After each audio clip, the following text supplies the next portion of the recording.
again. It's nice to see you. So today we are beginning a brand new series entitled Surprise the World, which is borrowing language from missiologist Michael Frost. And if you were here last week, we gave out a free copy of his small book, Surprise the World, The 5 Habits of Highly Missional People. And here was what the ask was. It was not only that you take a book, but you also find some folks to go through that resource with so we can continue to unpack this conversation and to move us more in the direction of circles. We believe there's beauty to rows, but we also believe that it is super important for followers of Jesus to be in community with one another. And one of the nice things about this resource is it's super small, but it communicates, hey, when we're talking about being missional people, here's just some really good basics that we can kind of understand as a church family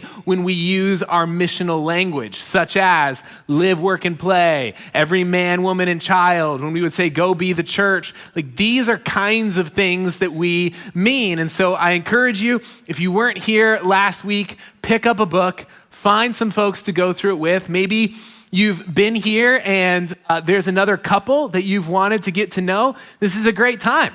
Maybe you're single and you've wanted to be married and you're like, this is my opportunity. I get to basically get deep with you really fast, and you go through a bookstore. So however it works out, just be going through it with somebody else, all right? And let's journey through it together. So one of the heartbeats of this series really is communicating this idea that missional living, missional behaviors, a missional life is not for the exceptional among us. It's not just for people who have seminary degrees or titles by their name or official ministry positions. That we believe that all followers of Jesus are not only gifted great things like grace and mercy and adoption into the kingdom of God and everlasting life through the finished work of Jesus, but in addition to that, we also believe that God invites us, that he calls us to a life of mission, that we serve a missional God who invites, who calls his people to be on mission with him. And so one of the things that we're going to do, Lord willing, over the course of this series is to kind of have a moment before we preach that's called Missionary Stories from the Street. Kind of just everyday stories of people living out what we believe is a missional call. And most of the time, it's not going to be me. Most of the time, it's going to be one of you that I invite up here to share something from your lives, but it's the first week, and I will take the first one. They don't all have to be successes, by the way. Some of them can be failures, but it just kind of shows this attempt of us moving into mission together. So the story that I want to share with you to begin our time together today is a story that I call my Max story. And one of the things that I want you to know about this story is that it took place when I was not a pastor, okay? So this door was not open to me because I was a pastor. I was 23, 24. To kind of set the stage, I had just moved to Huntsville, Alabama, where Claire and I, we were just about to get married. I had just got a job at a Mexican restaurant as a waiter. And Claire wanted a piece of that financial pie, so she hitched her wagon to mine. We were really going places, you know?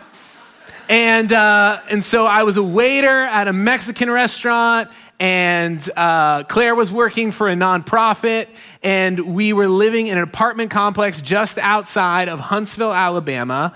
And I believed this idea that God wanted to use his people to advance his kingdom, to make him known. But during that season of our lives, I became more convicted on what that's actually supposed to look like. So earlier on, I think in my journey, I thought really what I needed to do was just get the gospel to people. So get them like the contents of this book. And while I still believe that is important, I think there's more to it. And there's a verse that is authored by the Apostle Paul in his letter to the church at Thessalonica that communicates the more that I'm talking about. And it's 1 Thessalonians 2:8. And here's what Paul says. He says, "In the same way, we had a fond affection for you and were delighted to share with you not only the gospel of God, but also our own lives, because you had become very dear to us." So the Apostle Paul is reflecting on his ministry, and he's saying, I didn't just teach you. I did teach you. I did talk with you about the gospel, but there was more to it than that. In addition to that, I shared with you not only the gospel, but my life with you as well. And so I began wrestling with, what does it look like to really live on mission, even as a waiter at a Mexican restaurant? And so I started to just share my life with people. I mean, when I would go into the Mexican restaurant, I would pray, I think almost every single day before I went in, like, God, would you use me in this place for your glory? But we began to see our lives holistically as an opportunity to reach people and share what we believed was the best love that has ever existed on the planet, the love of Jesus. And so Claire and I decided one of the ways that you can best share your life with somebody is by opening the door of your home and letting people in. Like, that communicates that we want to share our lives with you.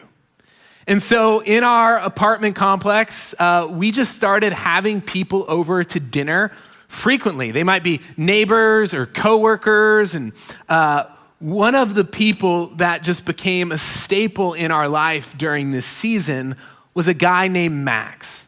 And Max was a single guy going through a really bad divorce who lived above us. We were in our early mid-20s. We were 23, 24. He was probably 32, so we kind of thought he was a little old, you know? And I'm 32 now, and it's not old. It's not old at all. And but we just grew to love this guy. Another interesting piece of information about Max was that Max was a self-professed atheist. And so he wasn't, going to church with us or any of that. We just became really good friends, and we would have him over frequently, probably more than anyone else. And I've joked, he kind of became like our Kramer, where he'd just be in our lives. And we just had him over. Like, he would come over, he'd play games. Sometimes he'd bring a bottle of wine. We'd invite him over for dinner, and we just included him a lot. And I remember he had a son, and I remember going to his son's baseball games to communicate, we love you. And we just really tried to love Max well, and that became the primary emphasis of our relationship. But Max knew that we were believers. We didn't hide that. Additionally, we weren't trying to shove anything down his throat. But Max became curious.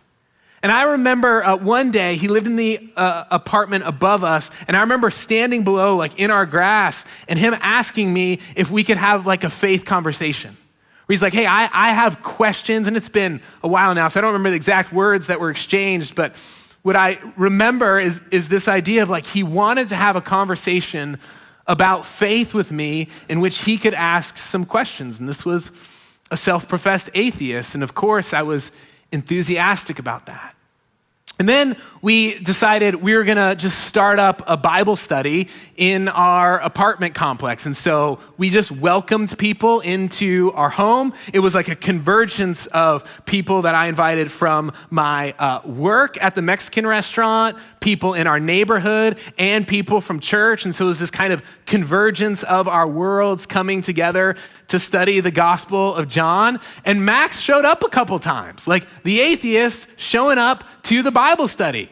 And I don't think he was there because we were studying the Bible.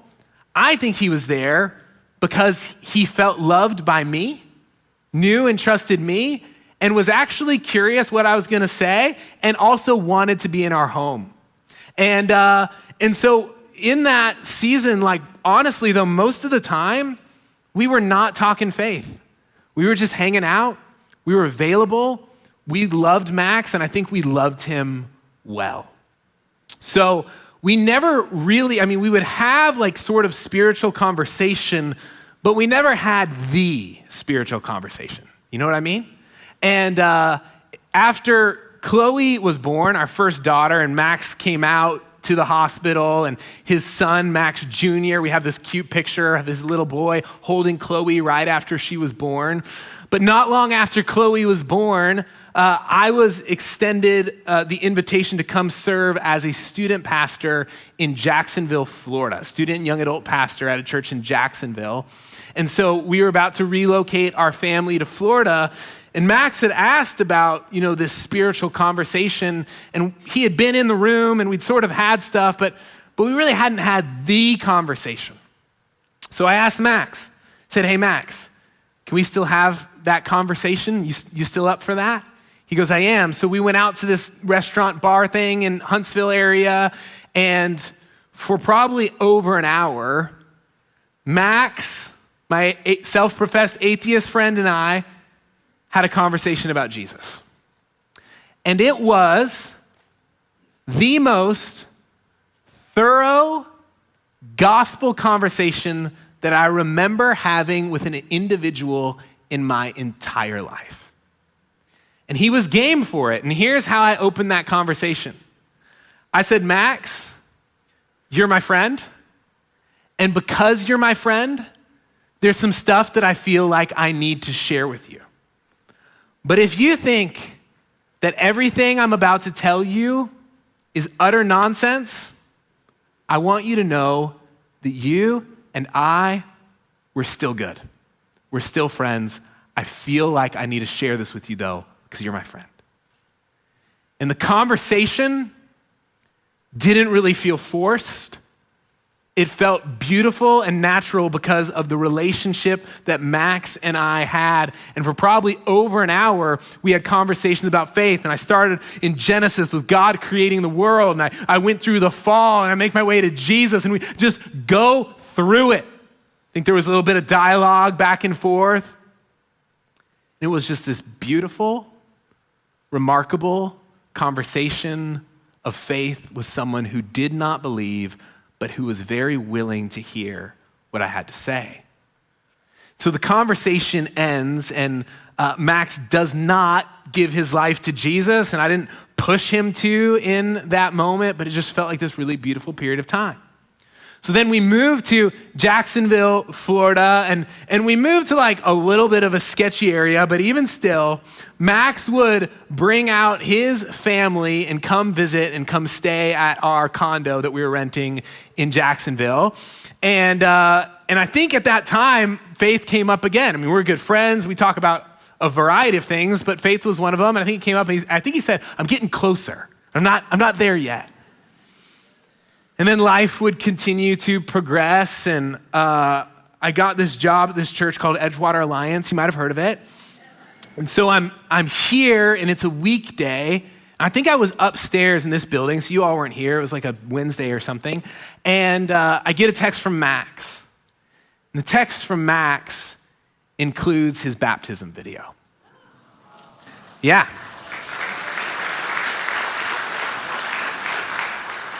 And not only does it include his baptism video, it includes a video of what we at Edgewater Alliance call our grace story, where Max, before he's baptized, stands up in front of a congregation of Christians and shares his story of coming to faith, in which he mentions Claire and I.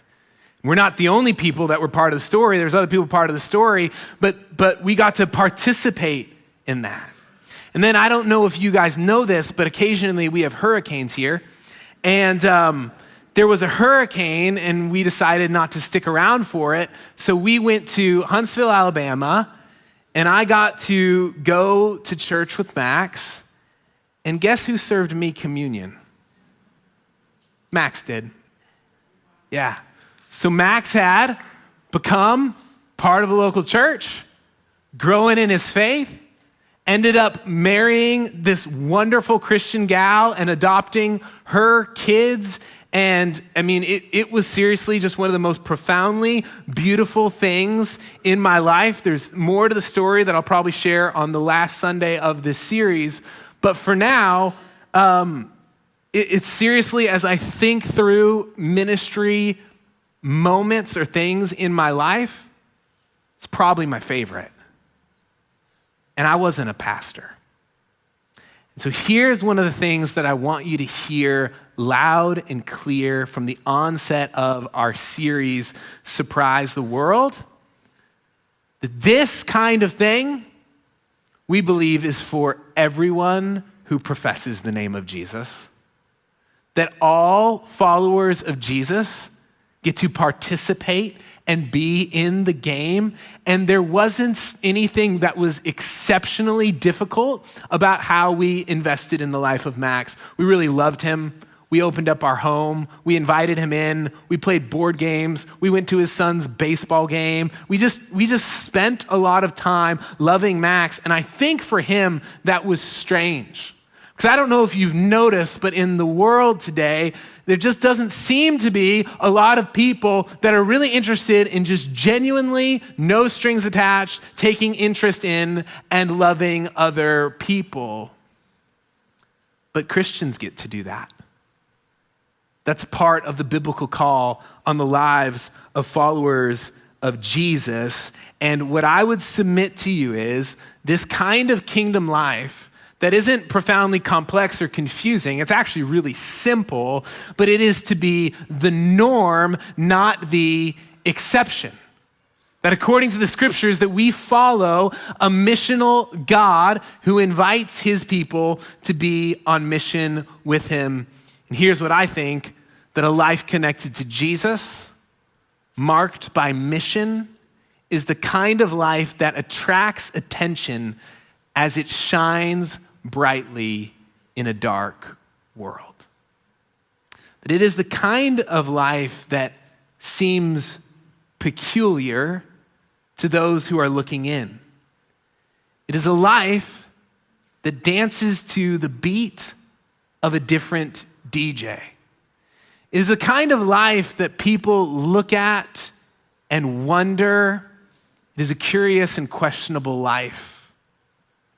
Is a hopeful life that should generate questions. So Peter is writing to the early church, and he writes this. He says, "But in your hearts, honor Christ the Lord as holy, always being prepared to make a defense to anyone who asks you for a reason for the hope that is in you, yet do it with gentleness and respect. Always being prepared to make a defense to anyone who asks you for a reason." Implicit in this seems to be the idea that people who are not Christians are going to be curious about how Christians are living their lives. Namely, in this passage, and I think it's specific to this passage perhaps for a reason, is the hope that Christians have.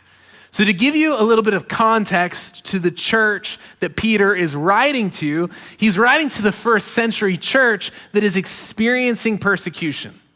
The Life Application Study Bible puts it like this: many first century followers of Christ were suffering and being abused and persecuted for believing in and obeying Jesus.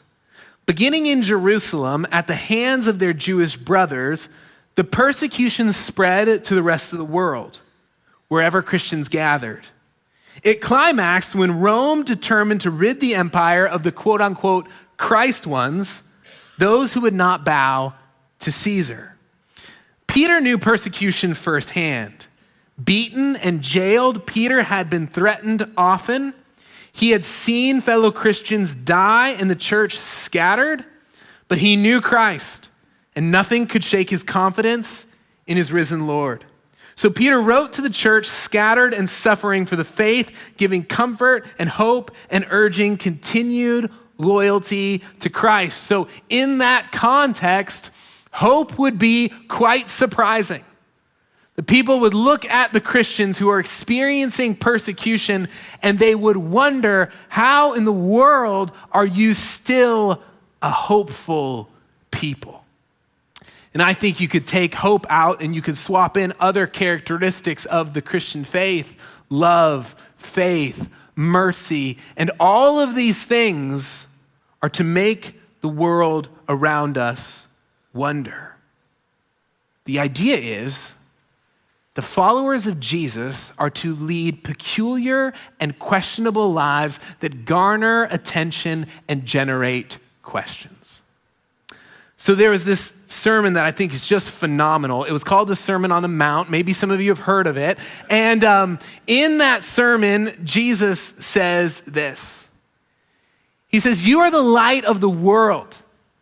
A city set on a hill cannot be hidden, nor do people light a lamp and put it under a basket, but on the lampstand, and it gives light to all who are in the house."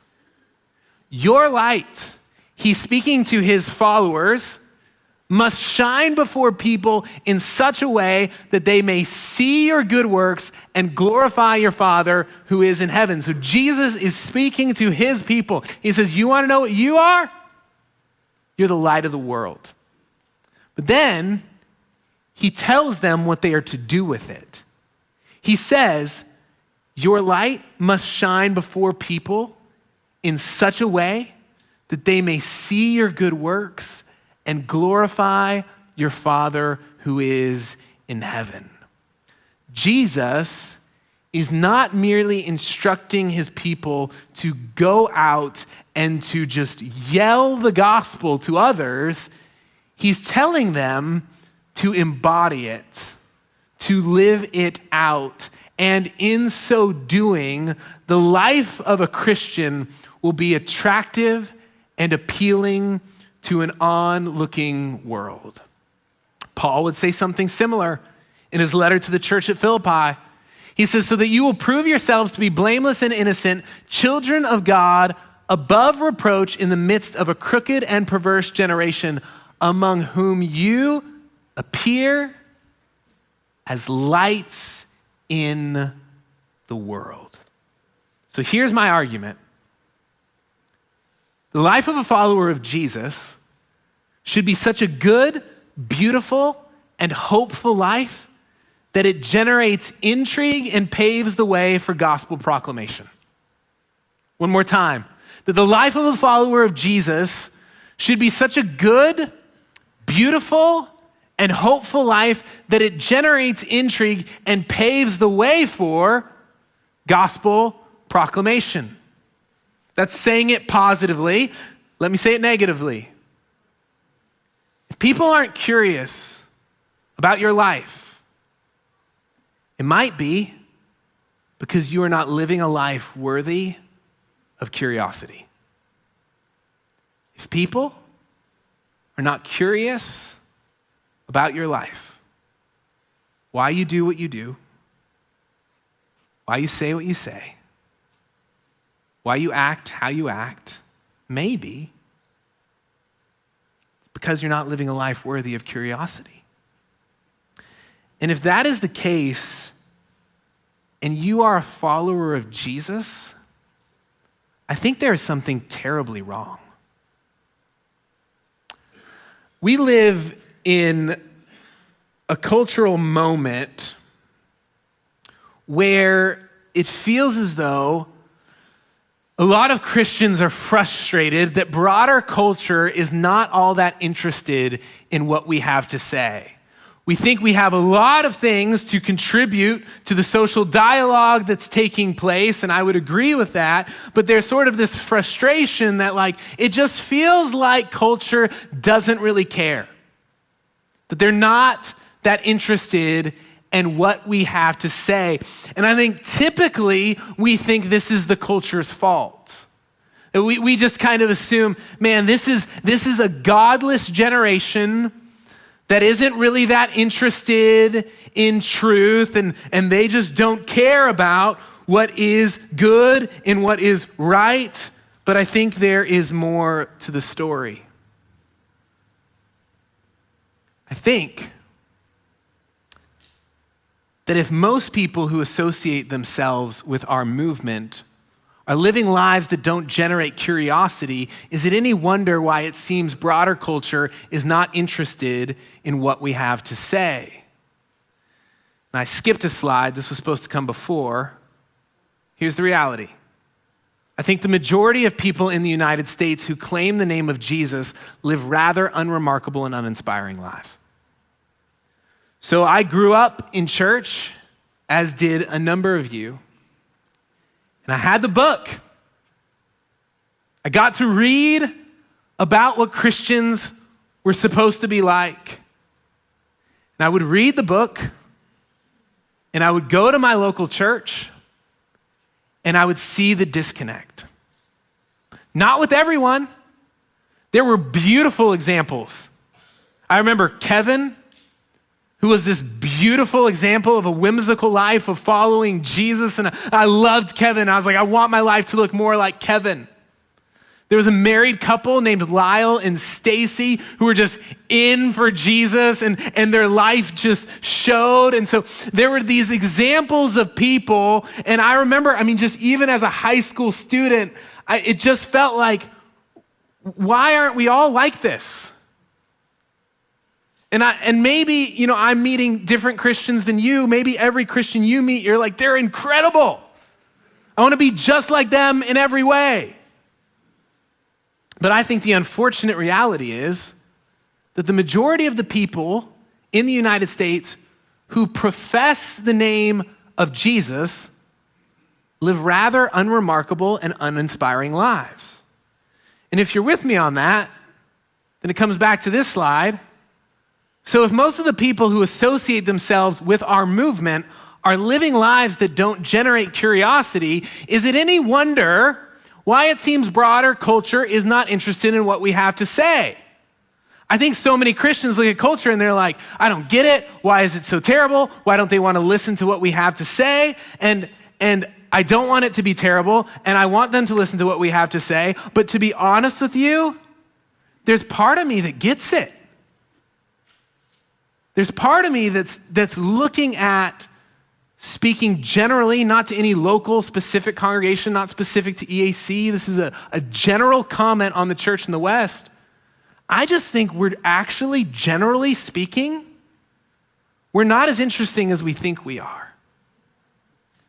And I think that's because it's actually the minority of people who profess the name of Jesus that are really going for it.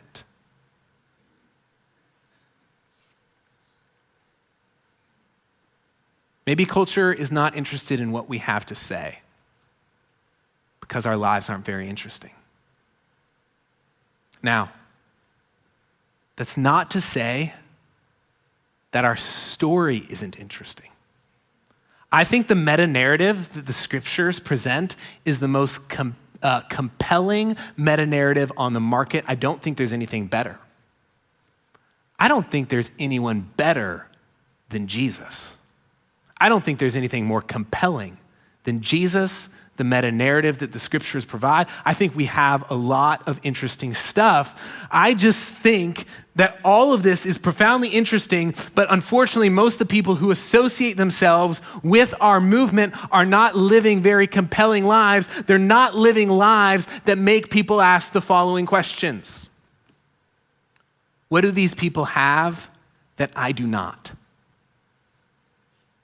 What makes these people live such compelling stories?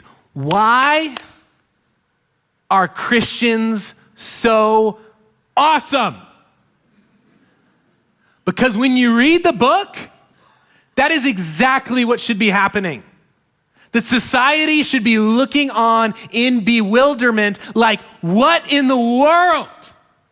Why are those people so kind? Why are they so hospitable?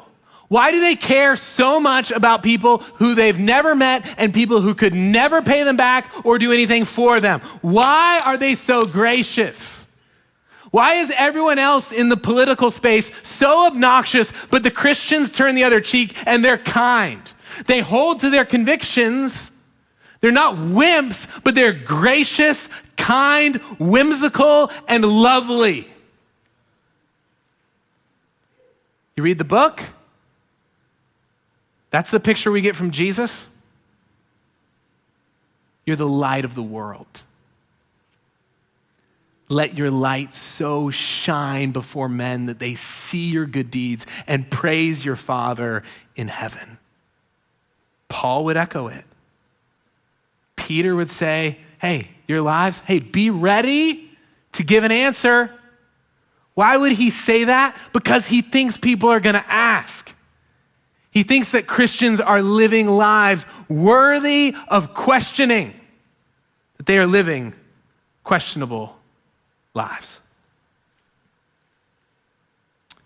If someone were to attend a play with a magnificent script, like the script was just brilliant, but the acting was atrocious, the beauty of the script might be lost on the attendee. Paul would write to the church at Rome, who he loved. I'll read it to you.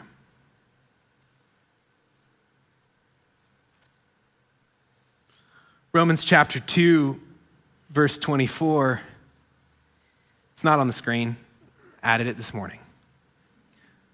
For the name of God, he's quoting, this is what he's saying. For the name of God is blasphemed among the Gentiles because of you. In the verses before that, he basically, in verses 21 through 23, I encourage you to look it up. He basically says, you're saying a bunch of really good, beautiful, and true stuff, but your lives don't match up to it, and therefore the nations are making a mockery of God. And Paul goes, it's not God's fault. And I just read that, I think about that, and again, I'm not speaking specifically to Edgewater Alliance Church. I think there's just a number of beautiful, wonderful people who are already leaning in, but I am speaking to our cultural moment, and I'm saying, yeah. Like, I think we've given people excuses to not believe the story. And I don't think that is okay. So here's the news that I think is very good. You, in the most beautiful way, can live a questionable life. You can enter back into your homes, in your neighborhoods, and your workplaces with grace and love and whimsy and courage and mercy and hospitality and radical generosity, in which people look at you, scratch their heads, and go, what in the world is up with that person? And you can make them wonder about you. You can make them wonder about us. You can make them wonder about Jesus. You can surprise the world. But first, I think there needs to be a mind shift. You cannot merely think of yourself as a person who is a Christian. You need to think of yourself as a Christian who is called to mission and who is able to surprise the world. And we will pick up there next week. I love you, EAC. May you go be the church and surprise the world. Blessings. Thank you for tuning in to our service today. Hopefully it was a blessing to you. We at Edgewater Alliance Church believe that every follower of Jesus gets to be on mission with him to advance his kingdom in the world. And so this series, Surprise the World, that's what it's all about, equipping you to do the work that we believe God has prepared in advance for you to do. And so we hope that you would join us on this adventure. For more information about Edgewater Alliance Church, for more information about what it means to be a follower of Jesus, or how we can come alongside you, go to edgewateralliance.org. Blessings.